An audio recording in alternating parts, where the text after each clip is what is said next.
ఓం శాంతి 17/10/2025 సాకార ఈశ్వరీయ మధుర మహావాక్యాలు. మధురమైన పిల్లలారా, తండ్రి ఎలాగైతే భవిష్యత్తులో 21 జన్మలకు సుఖమునిస్తారో అలాగే పిల్లలైన మీరు కూడా తండ్రికి సహాయకులుగా అవ్వండి. ప్రీతి బుద్ధి కలవారిగా అవ్వండి. దుఃఖం ఇవ్వాలి అనే సంకల్పం కూడా ఎప్పుడూ రాకూడదు. ప్రశ్న: రూప్ బసంత్ అనగా జ్ఞాని యోగి పిల్లలైన మీ కర్తవ్యం ఏంటి? మీకు తండ్రి నుండి ఏ శిక్షణలు లభించాయి? జవాబు: జ్ఞాని యోగి పిల్లల కర్తవ్యం మీ నోటి నుండి సదా రత్నాలే రావాలి. ఒకటి, ఎప్పుడు రాళ్ళు వెలువడకూడదు. ఎప్పుడు పరస్పరం ఒకరినొకరు విసిగించరాదు, కోపగించుకోరాదు. అలా ఉండడం అసలు మనుషుల లక్షణం. రెండవది, మనస్సులో కూడా ఎవ్వరికీ దుఃఖాన్ని కలిగించాలి అనే సంకల్పం రాకూడదు. 3, నిందాస్తుతి మాన అవమానాలు అన్నీ సహించాలి. ఒకవేళ ఎవరైనా ఏమైనా అంటున్నా శాంతిగా ఉండాలి. అంతేకాని మీ చేతిలోకి చట్టం తీసుకోరాదు. మీరు తిరిగి అనడము, వ్యతిరేకంగా ఆలోచించడము, ఇదంతా కూడా చేతిలోకి చట్టం తీసుకోవడం. పాట: మీరు ప్రేమ సాగరులు. ఓం శాంతి. జ్ఞానము అజ్ఞానము. పిల్లలైన మీకు ఇప్పుడు జ్ఞానం ఉంది. భక్తులు ఎవరిని మహిమ చేస్తారో, పిల్లలైన మీరు ఇక్కడ కూర్చొని ఎవరి మహిమ వింటున్నారో, ఆ రెండు మహిమలకు రాత్రికి పగలుకున్నంత తేడా ఉంది. భక్తులు కేవలం మహిమ చేస్తూ పాడుతూ ఉంటారు. వారికి మీకున్నంత ప్రేమ ఉండదు.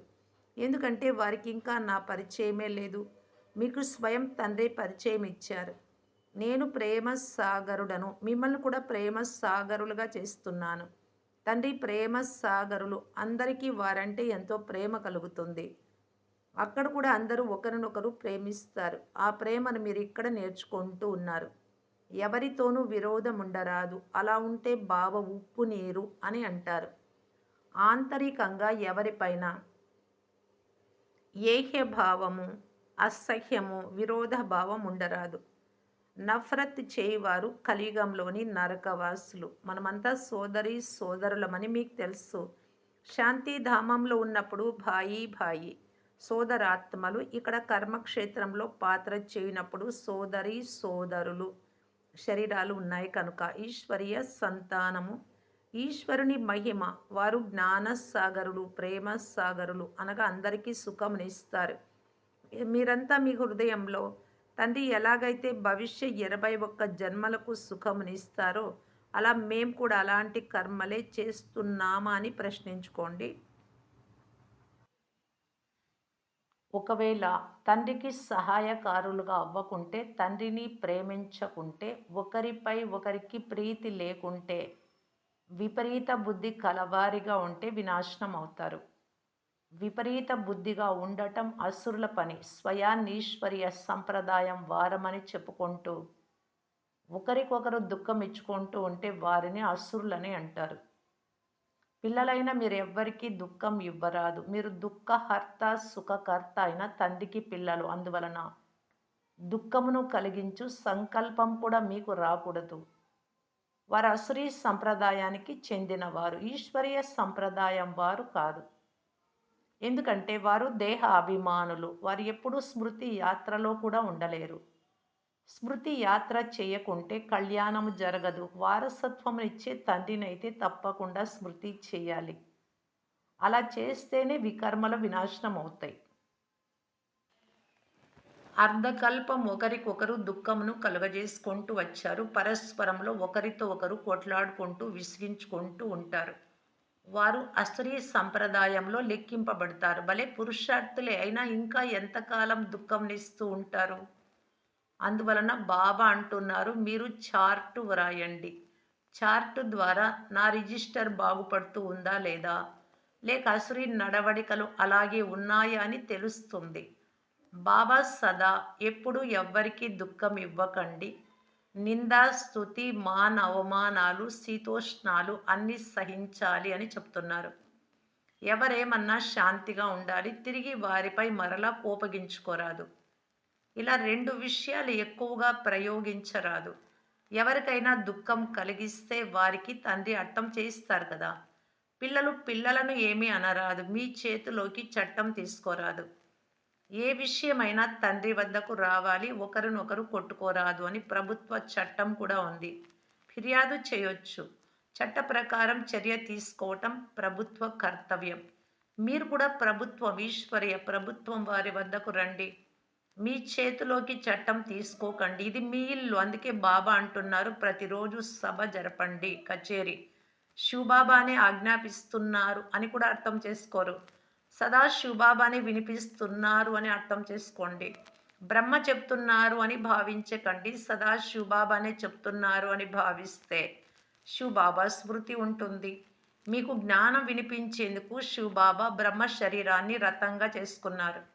సతో ప్రధానంగా ఏ మార్గాన్ని తండ్రి అర్థం చేస్తున్నారు. తండ్రి గుప్తం, మీరు ప్రత్యక్షంగా ఉన్నారు. ఏ ఆదేశమునైనా ఇచ్చేది శివబాబాయే. ఇలా అనుకుంటే మీరు క్షేమంగా ఉంటారు. మీరు బాబా బాబా అనేది ఆ శివుడినే. వారసత్వం కూడా వారి నుండే లభిస్తుంది. మరి అలాంటి తండ్రి పట్ల ఎంత గౌరవం ప్రదర్శించాలి, ఎంత రాయల్గా శ్రేష్టంగా నడుచుకోవాలి. బాబా మేము లక్ష్మీనారాయణలుగా అవుతాము అని అంటారు కదా. తర్వాత సెకండ్ థర్డ్లో రావాలి అని ఎందుకు అనుకుంటారు? సూర్యవంశీయులుగా కాకపోతే కనీసం చంద్రవంశీయులుగా అయినా అవ్వాలి. అంతేకాని దాసీలుగా అవ్వాలి అని ఎవ్వరు కోరుకోరు. ప్రజలుగా అవ్వడము మంచిది కాదు. మీరు ఇక్కడ దైవీ గుణాలే ధారణ చేయాలి. అసరీ నడవడికలు ఉండరాదు. నిశ్చయము లేకుంటే ఇతనిలో శివబాబా వస్తారు అని నాకు అనిపించడం లేదు అంటారు. మాయా భూతం ప్రవేశిస్తే పరస్పరం ఇలా అనుకుంటారు. అసురీ స్వభావం కలవారు పరస్పరం కలుసుకున్నప్పుడు ఇలా మాట్లాడుకుంటూ ఉంటారు. ఇరువురు అక్కడ ఉన్న వారందరూ అసురులే. అసురీ మాటలే వారి నోటి నుండి వెలువడుతూ ఉంటాయి. తండ్రి అంటున్నారు మీరు ఆత్మలు రూప్ బసంత్ జ్ఞాన యోగీలు. మీ నోటి నుండి రత్నాలే వెలువడాలి. ఒకవేళ రాళ్ళు వస్తే ఇంకా అసురీ బుద్ధి ఉన్నట్లే. పిల్లల పాట కూడా విన్నారు. బాబా ప్రేమ సాగరులు, సుఖ సాగరులు అని పిల్లలు అంటారు. ఈ మహిమంతా శివబాబాదే. తండ్రి అంటున్నారు మీరు స్వయాన్ని ఆత్మగా భావించి తండ్రి నైనా నన్ను స్మృతి చేయండి. ఇందులో చాలా మంచి మంచి పిల్లలు కూడా ఫెయిల్ అవుతారు. ఆత్మగా భావించి తండ్రిని స్మృతి చేయడంలో ఫెయిల్ అవుతున్నారు. దేహి అభిమాని స్థితిలో ఉండలేరు. దేహి అనగా ఆత్మ అభిమానులుగా అయినప్పుడే ఇంత ఉన్నత పదవిని పొందుతారు. కొంతమంది పిల్లలు వ్యర్థ మాటలలో సమయాన్ని వేస్ట్ చేస్తారు. జ్ఞాన విషయాలే గమనముండవు. ఇంటిలోని గంగకు గౌరవం ఇవ్వరు అనే గాయనం కూడా ఉంది. ఇంటి వస్తువుకు అంత గౌరవం ఇవ్వరు. కృష్ణుడు మొదలైన వారి చిత్రాలు ఇంట్లో ఉన్న శ్రీనాథ్ ద్వార్ మొదలైన ప్రదేశాలకు చాలా దూరాలకు ఎందుకు వెళ్తారు? శివుడి మందిరాలలో కూడా ఉండేది రాతి లింగాలే కదా.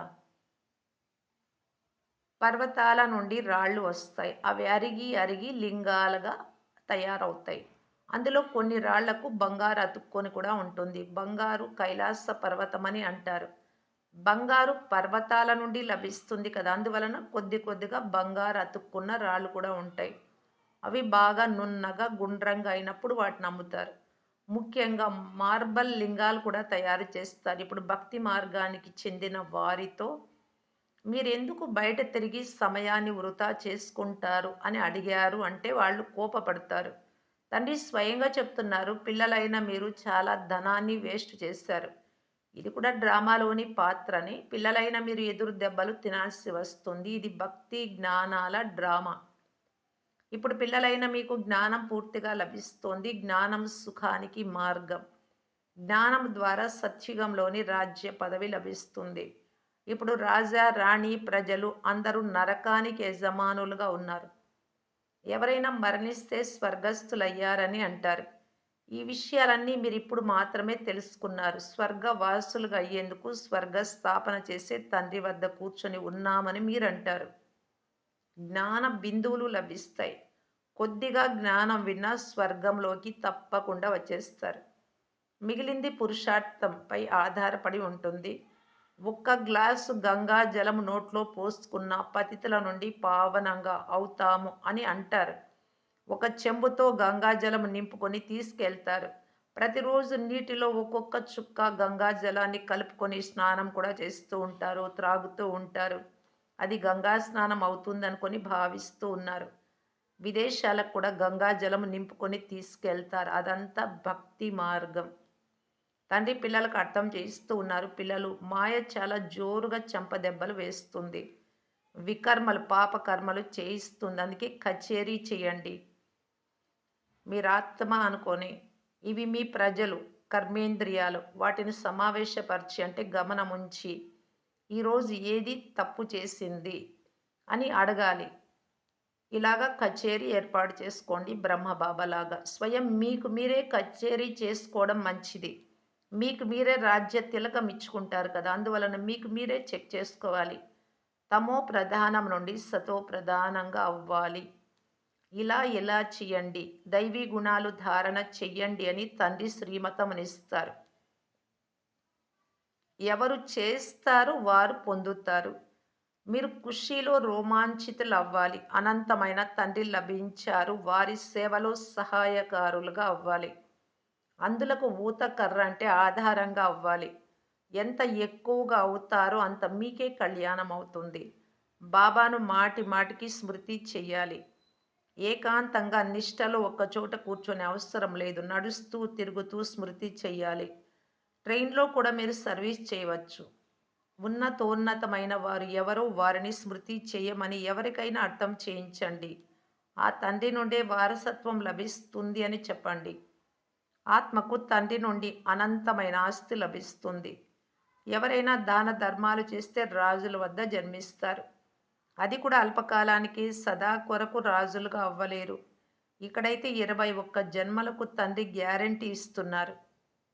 అనంతమైన తండ్రి నుండి వారసత్వం తీసుకువచ్చాము అని అక్కడ గుర్తుండదు స్వర్గంలో. ఈ జ్ఞానం మీకు ఇప్పుడు లభిస్తున్నది అంటే ఎంత మంచి రీతిగా పురుషార్థం చేయాలి. పురుషార్థం చేయకుంటే మీ కాళ్ళను మీరే గొడ్డలితో నరుక్కున్నట్లు అవుతుంది. చార్ట్ వ్రాస్తూ ఉంటే భయం ఉంటుంది. కొంతమంది వ్రాస్తారు కూడా. అయితే బాబా చూస్తే ఏమంటారో అని అనుకుంటారు. నడవడికలలో చాలా తేడా వచ్చేస్తుంది. అందుకే తండ్రి అంటున్నారు.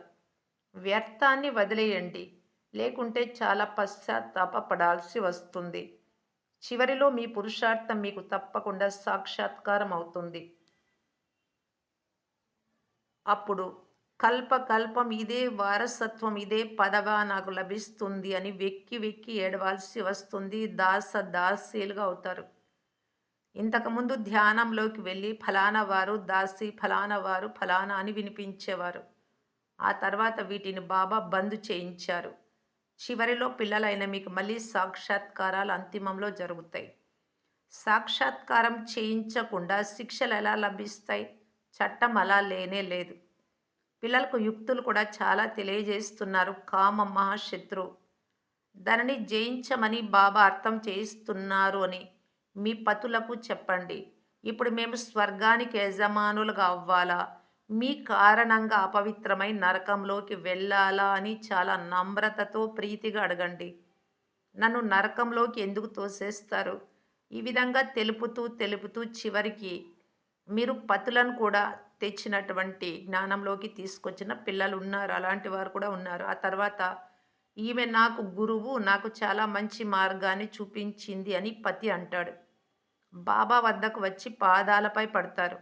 అప్పుడప్పుడు గెలుపు, అప్పుడప్పుడు ఓటమి కూడా కలుగుతుంది. అందువలన పిల్లలు చాలా మధురంగా అవ్వాలి. సర్వీస్ చేసేవారే బాబాకు ప్రీతి పాత్రులవుతారు. స్వయం భగవంతుడే తండ్రిగా పిల్లల వద్దకు వచ్చారు. వారి శ్రీమతం ప్రకారం అంటే వారి సలహా ప్రకారం నడుచుకోవాలి కదా! శ్రీమతమును అనుసరించకపోతే తుఫానుల వలన క్రింద పడిపోతారు. అలా దేనికి పనికిరాని వారు కూడా ఉన్నారు. ఇది సాధారణ చదువు కాదు. ఇతర సత్సంగాలు మొదలైన వాటిలో కేవలం కర్ణరసం అంటే చెవులకి ఇంపుగా మాత్రమే ఉంటుంది. అది కూడా అల్పకాలానికి మాత్రమే. ఈ తండ్రి ద్వారా 21 జన్మలకు సుఖం లభిస్తుంది. బాబా సుఖశాంతుల సాగరుడు. మనకు కూడా తండ్రి నుండి వారసత్వం లభించాలి. సేవ చేస్తేనే కదా లభించేది. సేవ జరగాలి అంటే బ్యాడ్జ్ సదా ధరించి ఉండండి. మనం ఇలాంటి లక్ష్మీనారాయణులు సర్వగుణ సంపన్నులుగా అవ్వాలి. ఎవ్వరికీ దుఃఖం ఇవ్వటం లేదు కదా! అసురీ నడవడిక ఉందా? లేదా? అని చెక్ చేసుకోవాలి. మాయ ఎటువంటి పనులు చేస్తుంది అంటే చెప్పలేము. గొప్ప కుటుంబీకులు కూడా మాయ మాతో వికర్మ చేయించింది అని చెప్తారు. కొంతమంది సత్యం చెప్తారు. సత్యము తెలపకుంటే 100 రెట్లు శిక్ష అనుభవిస్తారు.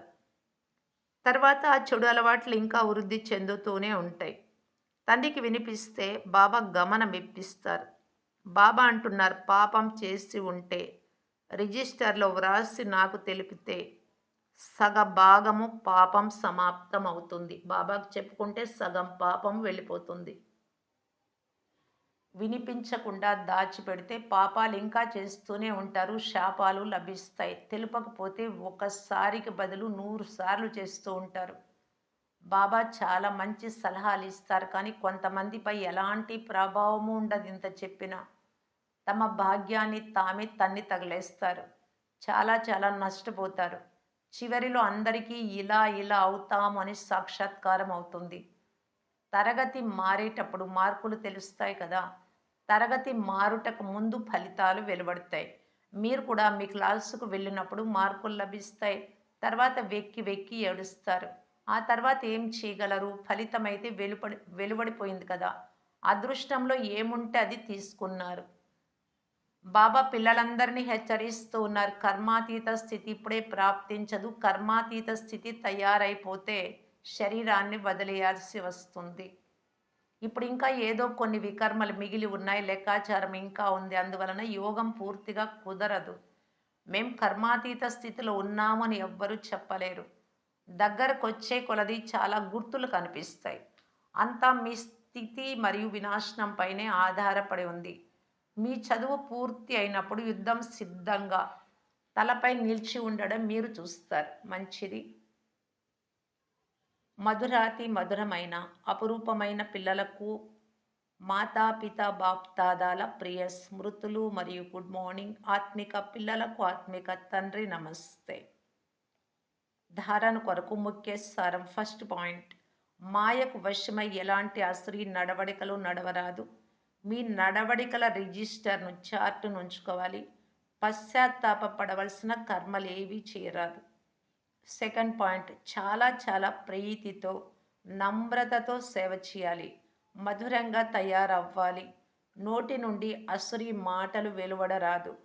సాంగత్యాన్ని గురించి చాలా శ్రద్ధ వహించాలి. శ్రీమతమును అనుసరిస్తూ ఉండాలి. వరదానము సంఘటిత రూపంలో ఏకర స్థితి యొక్క అభ్యాసము ద్వారా విజయ డంకాను మ్రోగించే ఎవర్ రెడీ భవ. ఎప్పుడైతే అందరి అన్ని సంకల్పాలు ఒకే సంకల్పంలో ఇమిడిపోతాయో అప్పుడు విశ్వంలో విజయ డంకా మారుమ్రోగుతుంది. సంఘటిత రూపంలో గ్రూపుగా ఎప్పుడైతే ఒక్క సెకండ్లో అందరూ ఏకర స్థితిలో స్థితమైపోతారో అప్పుడు ఎవర్ రెడీ అని అంటారు. ఒక్క సెకండ్లో ఒకే మతం, ఏకర స్థితి మరియు ఒకే సంకల్పంలో స్థితమయ్యేందుకు గుర్తుగానే కృష్ణుడు గోవర్ధన పర్వతాన్ని ఎత్తుతూ ఉంటే చిటికన వ్రేలి పైన అందరూ సహాయం చేశారు అని అంటారు. ఆ వ్రేలితో కలియుగ పర్వతమే ఎగిరిపోతుంది. అందువలన సంఘటిత రూపంలో మీరందరూ కలిసి ఏకర స్థితిని తయారు చేసే అభ్యాసం చేయండి. అప్పుడే విశ్వంలో శక్తి సైన్యం మీ యొక్క పేరు ప్రసిద్ధి అవుతుంది. స్లోగన్: శ్రేష్ఠ పురుషార్థంలో అలసిపోవడం ఇది కూడా సోమరితనానికి గుర్తు. అవ్యక్త సూచన: స్వయం మరియు సర్వుల పట్ల మనసు ద్వారా యోగం యొక్క శక్తులను ప్రయోగించటానికి బాప్దాదా ఇలా తెలియజేస్తున్నారు. మీరు మీ ఆత్మిక దృష్టి ద్వారా మీ సంకల్పాలను సిద్ధి చేసుకోవచ్చు, అంటే నెరవేరేలాగా చేసుకోవచ్చు. వారు చేసే రిద్ధి సిద్ధి ఆ తాంత్రిక విద్యలంతా అల్పకాలికమైనవి. కానీ స్మృతి చేసే విధి పద్ధతి ద్వారా ఈ సంకల్పాలు మరియు కర్మల సిద్ధి అవినాశిగా ఉంటుంది. మీరు చేసే సంకల్పాల ద్వారా, మీరు చేసే కర్మల ద్వారా మీరు ఏమనుకుంటే అది పొందగలుగుతారు. వారైతే తాంత్రిక విద్యలను ఉపయోగిస్తారు. అది అల్పకాలికము, అది చెడుపు, అది పాపం కూడా. మీరు స్మృతి చేసే విధి ద్వారా సంకల్పాలు మరియు కర్మల సిద్ధిని ప్రాప్తి చేసుకోండి. ఓం శాంతి.